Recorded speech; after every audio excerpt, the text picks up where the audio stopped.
a very sore shoulder, and people a little bit surprised that he played even yesterday. Well, the sore left shoulder that he injured against Oklahoma wasn't as effective first game against Kansas State. Played well against Nebraska, so we'll watch him throughout the start of this game early. We'll see if Oklahoma, they have to stay close early.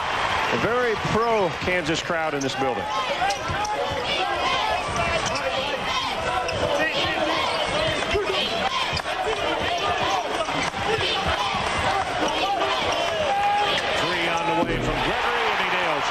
But particularly the game at Lawrence, which we did, not an easy victory for KU. Very physical game. TJ Pugh, nice job. To contain Brewer. Brewer likes to get in opponents' bodies and draw a lot of contact. Blocked by Pierce.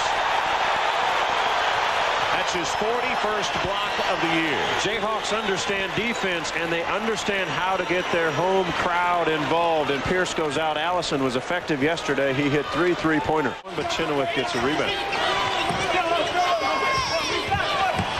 Well, there's the man we're talking about, and that's the reason you don't want him with a basketball. Yeah, one of the best, if maybe not the best player in the college basketball this year.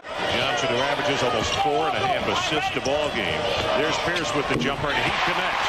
That's the first field goal they've had in a while.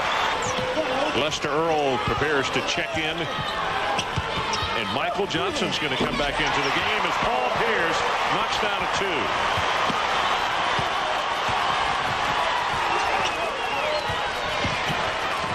Paul Pierce. What an impossible shot. Good heavens. Oh, my.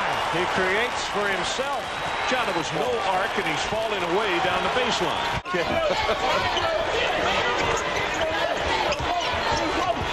Paul Pierce. Well, you just run out of superlatives. He makes everything look so smooth, so easy. We've called him smooth, and there's a screen by Pugh, and it just looks effortless. But that is as smooth as it gets. And again, he can go outside, and if you crowd him, Pierce will take you off the dribble, go all the way to the rim, or he also has a mid-range game. He knocks one home. They stay in that matchup zone defense. Pierce finally connects on one. Pierce pulls up baseline, left side, or free throw line, I should say. Surprising, Ron. I was going to make a point that you really want to follow Pierce around defensively. They're in this matchup zone, but they have to know where Paul Pierce was. Pierce making the offensive move the time before, and he kind of got last. And might as well double team him, get the ball out of his hands. Now he goes down. He sets up low on the baseline. It's as if they forgot where number 34 is, and this guy is taking over on the offensive end for the Jayhawks. Well, he's got 16 points. He's attempted 14 field goals and has hit 8 of them in 16 points. Good screen. Stone has to step out, though, if Pierce comes off.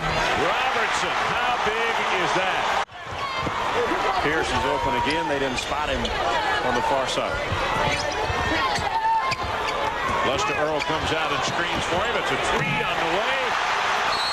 Another screen, and Wiley didn't step out, and Kelvin Sampson shakes his head because Paul Pierce, he's as good as there is and advertised, and I don't understand.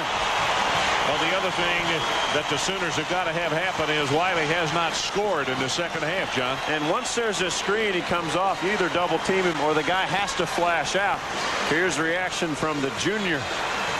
Trying to get the Kansas fans up, but they are starting to get quite noisy here. Minutes to play. The championship of the Big 12 in the tournament for this year, as Paul Pierce is going to go to the line. Game that put Oklahoma in, but I think 4 teams will go from the Big 12 conference.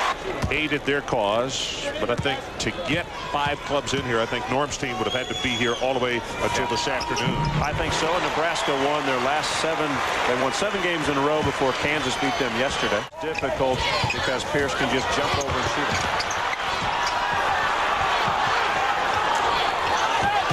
Well, Johnson comes across and whacks him over the arm.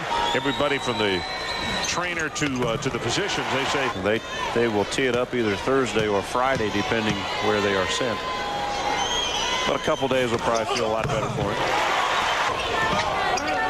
T.J. Pugh with the lob inside to Pierce, and he will score. As the committee has that S-curve thing going where they start listing teams and winding them on through to 64. Well, there we go. They now have made it official. Paul Pierce, the MVP of the tournament. So this is back-to-back years for him.